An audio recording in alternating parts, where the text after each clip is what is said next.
Hello,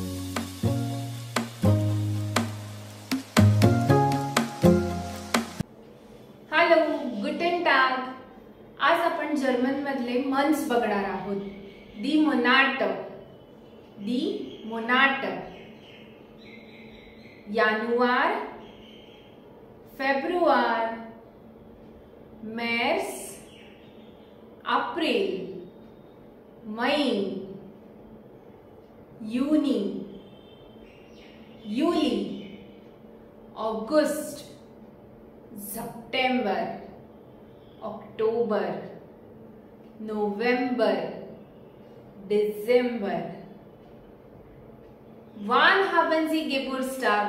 तुमचा birthday कधी असतो मला कमेंट्स मध्ये नक्की सांगा. डांक.